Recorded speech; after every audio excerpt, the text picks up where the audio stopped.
पहला प्रश्न आपके स्क्रीन पर दोस्तों ये रहा, डैश डैश डैश में बच्चे मानसिक रूप से समस्याओं को हल कर सकते हैं, लेकिन समस्याओं को स्वयं सामग्री से संबंधित होना चाहिए, न कि प्रतीकों से। ऑप्शन ए कह रहा है कि अमूर्त संक्रियात्मक अवस्था, ऑप्शन बी मूर्त संक्रियात्मक अवस्था, ऑप्शन सी संवेदी चालाक अवस्था, और ऑप्शन डी संवेदी चालक नहीं संवेदी चालाक नहीं संवेदी चालक अवस्था। ऑप्शन डी है पूर्व संक्रियात्मक अवस्था। दोस्तों पहले नंबर के इस प्रश्न में आपका ऑप्शन नंबर बी करेक्ट हो जाएगा, मूर्त संक्रियात्मक अवस्था। क्यों सही होगा ध्यान दीजिएगा दोस्तों, मूर्त संक्रियात्मक अवस्था में बच्चे मानसिक रूप से समस्याओं को हल कर सकते हैं, लेकिन समस्याओं को स्वयं सामग्री से संबंधित होना चाहिए, न कि प्रतीकों से। तो ये अगर टर्म कंडीशन है कि समस्या जो है वो खुद से स्वयं सामग्री से संबंधित हो, न कि उसमें कुछ सिंबल हो प्रतीकों से। मतलब देखिए, मूर्त संक्रियात्मक अवस्था में बच्चा जो है मानसिक रूप से समस्याओं को हल कर सकता है। जैसे अगर कोई उसको दिक्कत है तो वो खुद बता सकता है गार्जियन को, या यूं कहें कि अपने स्तर से प्रयास भी करेगा उस समस्या से निकलने के लिए। जैसे आप देखते हैं कि अगर कोई छोटा बच्चा है, तकरीबन अगर आप मान के चलें कि अगर 2.5 से 3 साल का बच्चा है, और अगर वो अपना एक तरीके से ये कहें कि अंडर गारमेंट, जैसे कि अगर आपको ये कहें कि बनियाइन पहनना या कपड़े पहनना, तो वो खुद पहन तो नहीं पाएगा, लेकिन पहनने का प्रयास जरूर करता है। काफ़ी हद तक बच्चे पहन भी लेते हैं। तो ये चीज़ें हैं कि बच्चा मानसिक रूप से अपने समस्याओं को हल कर सकता है। तो जो कपड़े पहनने की बच्चे की प्रक्रिया है वो क्या है, वो एक तरीके से लाइव है, मतलब कि कपड़ा उसके सामने मौजूद है, तब तो वो उस चीज़ को पहन पा रहा है। वही अगर सिंबल से, प्रतीक से हम बताते, प्रतीक से मतलब कि हाँ ये कपड़ा है, तो बच्चा नहीं समझ पाता।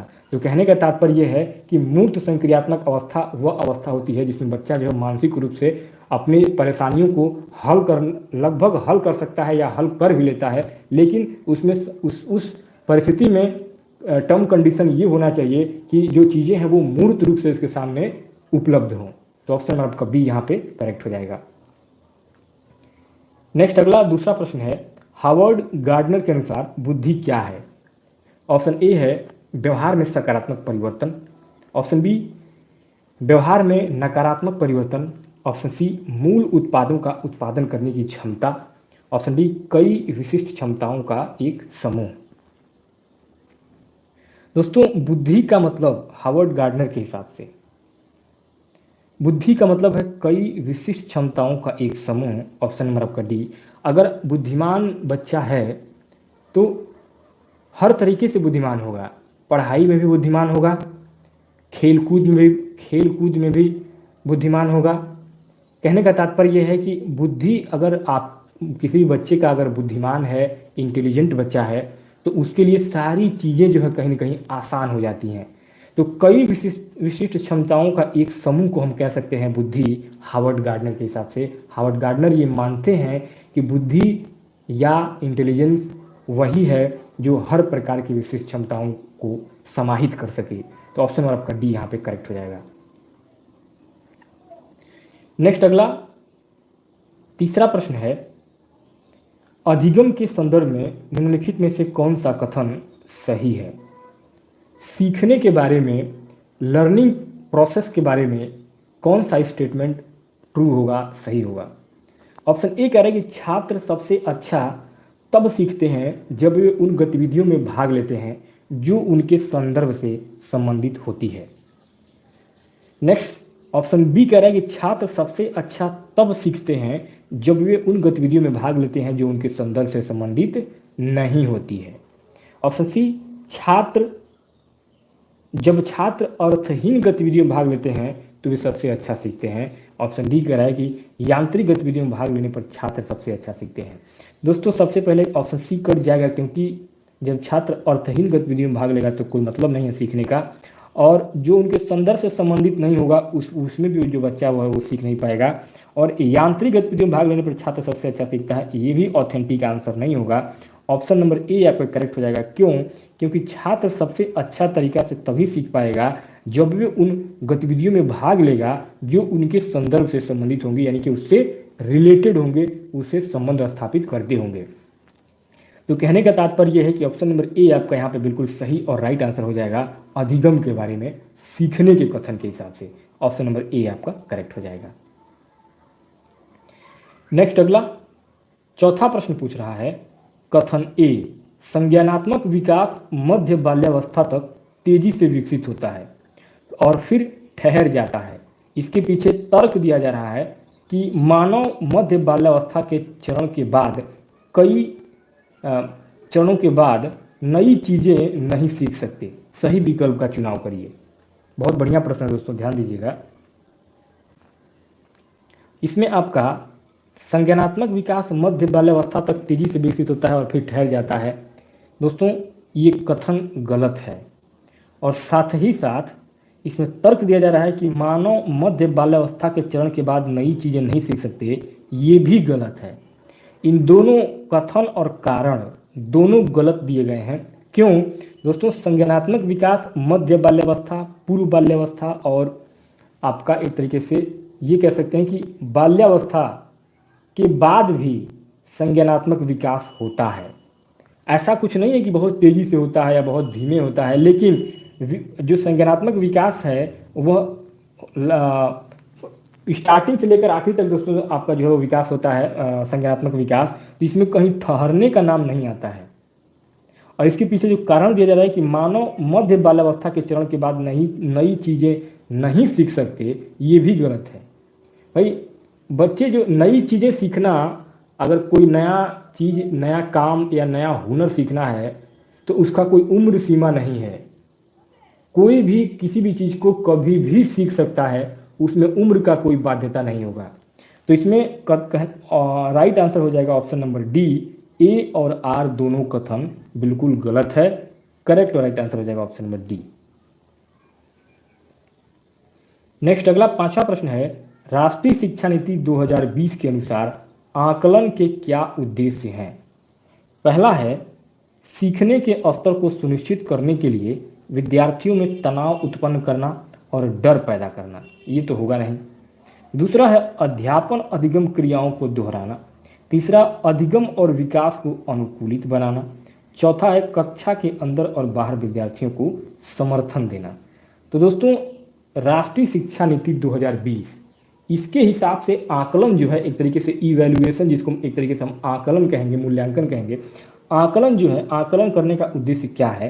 तो आकलन करने के उद्देश्य की बात करेंगे तो आपका 2, 3 और 4, पहला तो वैसे ही कट जाएगा। क्यों कट जाएगा? क्योंकि सीखने के स्तर को सुनिश्चित करने के लिए विद्यार्थियों में तनाव उत्पन्न करना और डर पैदा करना, ये आकलन का उद्देश्य नहीं होता है। तो पहला तो वैसे ही आपका जो है वो नहीं होगा। दूसरा कह रहा है कि अध्यापन अधिगम क्रियाओं को दोहराना, ये हो जाएगा। अधिगम और विकास को अनुकूलित बनाना, ये तीसरा हो जाएगा। चौथा कक्षा के अंदर और बाहर विद्यार्थियों को समर्थन देना, ये चौथा। यानी कि 2, 3 और 4 ये 3 ऑप्शन जो है वो राष्ट्रीय शिक्षा नीति 2020 के अनुसार आकलन के उद्देश्य हो जाएंगे। ऑप्शन नंबर आपका डी यहाँ पे करेक्ट राइट ऑप्शन हो जाएगा। नेक्स्ट अगला प्रश्न पूछ रहा है, निम्न में कौन सा बाह्य अभिप्रेरणा का उदाहरण नहीं है? ऑप्शन ए है सजा से बचना, ऑप्शन बी रुचि, ऑप्शन सी इनाम, ऑप्शन डी असफलता का डर। बाह्य अभिप्रेरणा का उदाहरण इनाम नहीं होगा। बाकी रुचि, सजा से बचना और सफलता का डर, ये बाह्य अभिप्रेरणा का उदाहरण हो सकता है, लेकिन इनाम जो है ये आपका बाह्य अभिप्रेरणा का उदाहरण नहीं होता है, ये आंतरिक अभिप्रेरणा का उदाहरण होता है। नेक्स्ट अगला है, पियाजे के अनुसार आनुवांशिक रूप से क्रमादेशित जैविक परिवर्तनों का होना क्या कहलाता है? ऑप्शन ए है संतुलन, ऑप्शन बी अनुकूलन, ऑप्शन सी परिपक्वता और ऑप्शन डी सामाजिक प्रसारण। पियाजे के अनुसार आनुवांशिक रूप से क्रमादेशित जैविक परिवर्तनों का जो होना है वो मैच्योरिटी, परिपक्वता कहलाता है। ऑप्शन नंबर सी आपका सही और राइट आंसर हो जाएगा। नेक्स्ट अगला प्रश्न है, बच्चों के मूल्यांकन के बारे में निम्नलिखित में से कौन सा कथन गलत है, अर्थात कौन सा कथन सही नहीं है? तो बच्चों के मूल्यांकन के बारे में कौन सा कथन गलत होगा? तो जो कथन गलत होगा वो होगा आपका, देख लेते हैं चारों विकल्पों को एक बार। ऑप्शन ए कह रहा है कि मूल्यांकन का प्रयोग सीखने को सुसाध्य करने के लिए किया जाना चाहिए तथा इसमें विविध तरीकों को शामिल करना चाहिए। ऑप्शन बी कह रहा है कि मूल्यांकन हमेशा शिक्षण अधिगम से अलग गतिविधि के रूप में किया जाना चाहिए। ऑप्शन सी है कि मूल्यांकन को शिक्षक को अपनी शिक्षा शास्त्रीय गतिविधियों पर मनन करने के लिए मौके देना चाहिए। ऑप्शन डी, मूल्यांकन को संज्ञानात्मक, शारीरिक और मनोवैज्ञानिक क्षेत्रों पर ध्यान केंद्रित करना चाहिए। तो दोस्तों इसमें आपका ऑप्शन ए जो है, मूल्यांकन का प्रयोग सीखने के सुसाध्य करने के लिए किया जाना चाहिए तथा इसमें विविध तरीकों को शामिल करना चाहिए, ये जो कथन है मूल्यांकन के बारे में सही है। सी कह रहा है कि मूल्यांकन को शिक्षक को अपनी शिक्षा शास्त्रीय गतिविधियों पर मनन करने के लिए मौका देना चाहिए, ये भी कथन सही है। डी कह रहा है कि मूल्यांकन को संज्ञानात्मक, शारीरिक और मनोवैज्ञानिक क्षेत्र पर ध्यान केंद्रित करना चाहिए, ये भी सही है। परंतु ऑप्शन नंबर बी आपका यही कथन जो है वो गलत हो जाएगा। क्यों? क्योंकि मूल्यांकन हमेशा शिक्षण अधिगम से अलग अलग जो है यहाँ पे अलग गतिविधि के रूप में किया जाना चाहिए। ये चीज़ें जो है वही आपका मूल्यांकन के बारे में गलत होगा और इस प्रश्न में आपको गलत कथन ही बताना था। अर्थात बच्चे के मूल्यांकन के बारे में कौन सा कथन सही नहीं है, तो यही ऑप्शन नंबर आपका बी जो है यहाँ पे वो बच्चों के मूल्यांकन के बारे में कथन सही नहीं होगा। नेक्स्ट अगला प्रश्न है, छात्रों के समस्या समाधान कौशल को बढ़ाने के लिए निम्नलिखित में से कौन सी एक अच्छी रणनीति है? ऑप्शन ए कह रहा है ऐसी परिस्थितियां बनाएं जिनमें ज्ञान के अनुप्रयोग की मांग हो। ऑप्शन बी, रटने याद करने के लिए तथ्यों की एक सूची दें। सी, छात्रों को बोर्ड पर लिखी जानकारी की नकल करने का निर्देश दें। और ऑप्शन डी, परीक्षा में अच्छे अंक प्राप्त करने के लिए विषय वस्तु पढ़ाएं। दोस्तों छात्रों के समस्या समाधान, प्रॉब्लम सॉल्विंग मेथड, इस कौशल को बढ़ाने के लिए सबसे अच्छी जो रणनीति होगी वह आपका इन चारों विकल्पों में ऐसी परिस्थितियां बनाएं जिनमें ज्ञान के अनुप्रयोग की मांग हो। अर्थात ऐसा कंडीशन, ऐसा सिचुएशन क्लास में बनाया जाए कि जो बच्चा सीखा है क्लास में उसका वो अनुप्रयोग यानी कि उसका इस्तेमाल कर पाए, यूज कर पाए, और उसके बाद से आप ये पता लगा पाएंगे कि बच्चा जो है वो किस तरीके से अपनी समस्याओं को समाधान कर पा रहा है, कितने बेहतर तरीके से कर पा रहा है। तो ये जो है एक राइट आंसर हो जाएगा ऑप्शन नंबर ए, समस्या समाधान कौशल को बढ़ाने के लिए एक अच्छी रणनीति ऑप्शन नंबर ए हो जाएगा। ऐसी परिस्थितियां बनाएं जिनमें ज्ञान के अनुप्रयोग की मांग हो। नेक्स्ट अगला प्रश्न है, जीन पियाजे लेव वाइगोत्स्की के सिद्धांतों में प्रमुख अंतर क्या है? ऑप्शन ए है पियाजे ने संज्ञानात्मक विकास में भाषा की भूमिका पर बल दिया है। बी, वाइगोत्स्की ने सीखने में वंशानुगत क्षमताओं को प्राथमिक महत्व दिया है। सी, वाइगोत्स्की ने संज्ञानात्मक विकास में संस्कृति की भूमिका पर बल दिया है। और डी, पियाजे ने इस बात पर बल दिया कि बच्ची खुद से व दूसरों की मदद से क्या कर सकती है। वाइगोत्स्की ने संज्ञानात्मक विकास में संस्कृति की भूमिका पर बल दिया है। ये जो है प्रमुख अंतर है जीन पियाजे और लेव वाइगोत्स्की के सिद्धांतों में। वाइगोत्स्की ने संज्ञानात्मक विकास में संस्कृति शब्द ध्यान दीजिएगा, संस्कृति की भूमिका पर विशेष महत्व दिया है। ऑप्शन सी आपका करेक्ट और राइट आंसर हो जाएगा।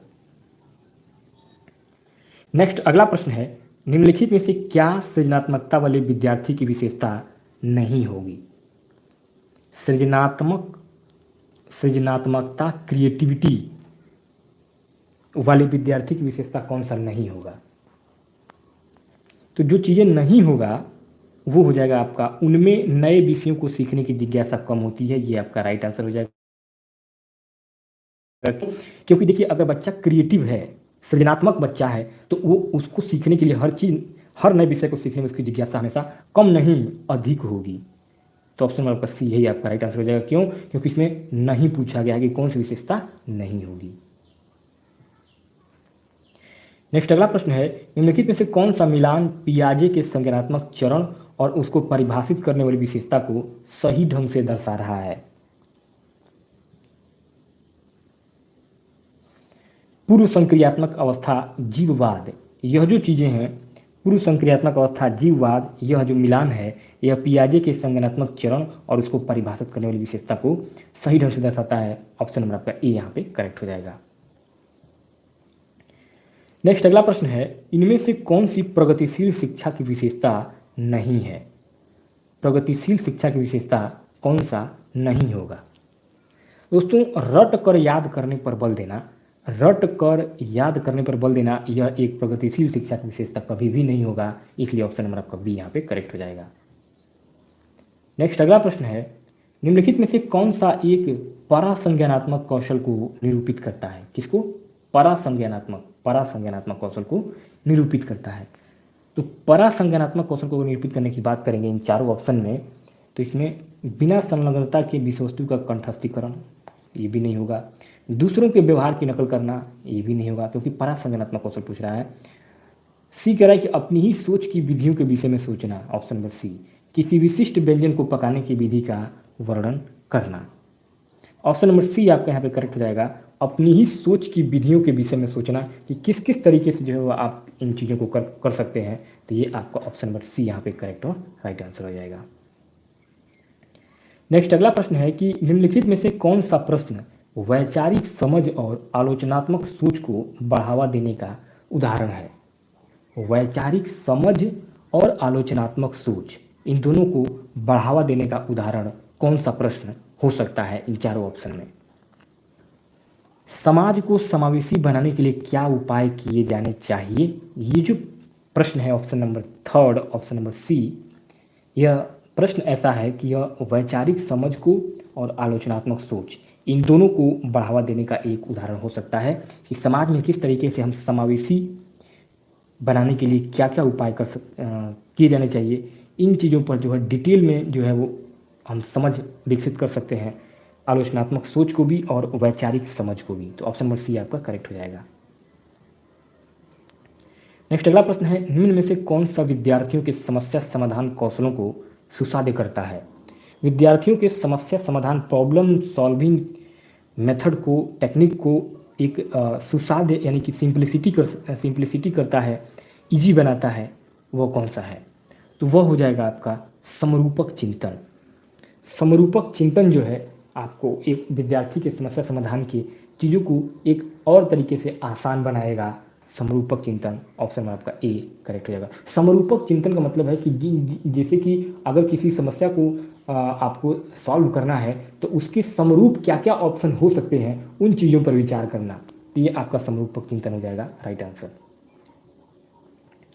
नेक्स्ट अगला प्रश्न है, बच्चों के सीखने के बारे में जीन पियाजे डैश डैश को जबकि लेव वाइगोत्स्की डैश डैश को महत्व देते हैं। दोस्तों, बच्चों के सीखने के बारे में जीन पियाजे जो हैं वह परिपक्वता को महत्व देते हैं, जबकि लेव वाइगोत्स्की जो है वो सांस्कृतिक उपकरण को महत्व देते हैं। लेव वाइगोत्स्की का नाम अगर आ रहा है तो वहाँ पर सांस्कृतिक जो है वो शब्द ध्यान में रखिएगा, उसी से आप पता लगा लेंगे कि लेव वाइगोत्स्की जो है वो संस्कृति पर सबसे ज़्यादा महत्व दिए हैं। तो आपका यहाँ पे ऑप्शन नंबर ए, परिपक्वता जो है वो जीन पियाजे कह रहे हैं और सांस्कृतिक उपकरण कह रहे हैं लेव वाइगोत्स्की। तो ऑप्शन नंबर आपका ए यहाँ पे करेक्ट हो जाएगा। अगला प्रश्न है, उस प्रश्न की पहचान करें जो मूल्यांकन के कौशल का परीक्षण करता है। मूल्यांकन के कौशल का परीक्षण कौन सा प्रश्न करेगा इन चारों ऑप्शन में, बताइए। ऑप्शन नंबर ए, आज आप जो पुस्तकें पढ़ते हैं वे ऋग्वेद से किस प्रकार अलग है या भिन्न है। यह जो प्रश्न है यह मूल्यांकन के कौशल का परीक्षण बहुत आसानी तरीके से करेगा। बाकी पुरातत्व को परिभाषित करना, हड़प्पा सभ्यता के लोग औजार बनाने के लिए किन धातुओं का प्रयोग करते थे, हड़प्पा सभ्यता असर की खोज कब की गई, इन तीनों प्रश्नों में जो है वो चीज़ें नहीं है कि आप एक इवैल्यूएशन, एक मूल्यांकन कर पाएँ। तो आपका मूल्यांकन के कौशल को परीक्षण करने के लिए आप जो पुस्तक पढ़ रहे हैं वे ऋग्वेद से किस प्रकार भिन्न है, डिफरेंस है, यही मूल्यांकन का सबसे बेहतर प्रश्न होगा। ऑप्शन नंबर आपका ए यहाँ पे करेक्ट हो जाएगा। नेक्स्ट अगला प्रश्न है, बच्चों का द्वितीयक समाजीकरण डैश डैश की अवस्था में प्रारंभ हो जाता है जब वह स्कूल जैसे औपचारिक संस्थानों में जाना शुरू कर देते हैं। पारंपरिक बाल्यावस्था, बच्चों का द्वितीयक समाजीकरण पारंपरिक बाल्यावस्था की अवस्था में प्रारंभ हो जाता है जब वह स्कूल जैसे औपचारिक संस्थानों में जाना शुरू कर देते हैं। पारंपरिक बाल्यावस्था यहाँ पे सही हो जाएगा। नेक्स्ट अगला प्रश्न है, लेव वाइगोत्स्की के अनुसार सीखने का आधार क्या होना चाहिए, क्या है। लेव वाइगोत्स्की के अनुसार सीखने का जो आधार है वह आपका सामाजिक अंतःक्रिया होना चाहिए। ऑप्शन नंबर आपका ए यहाँ पे करेक्ट और राइट आंसर हो जाएगा। नेक्स्ट अगला प्रश्न है, लिंग डैश डैश डैश है जबकि जेंडर डैश डैश डैश है। दोस्तों, लिंग जो है वह क्या है, लिंग जो है यह आपका एक जैविक है और जेंडर जो है ये एक सामाजिक संरचना है। लिंग जो है वो एक जैविक संरचना है और जेंडर जो है ये एक समाज के द्वारा बनाया गया संरचना है। तो ऑप्शन नंबर ए आपका यहाँ पे करेक्ट हो जाएगा। तो दोस्तों सर के द्वारा ज़बरदस्त तरीके से क्वेश्चनों को समझाया गया और मैं उम्मीद करता हूँ ये सभी क्वेश्चन आपको अच्छे तरीके से समझ में आ गया होगा। तो इसलिए इस वीडियो को लाइक शेयर कमेंट जरूर करें। मिलते हैं अगले वीडियो में। जय हिंद।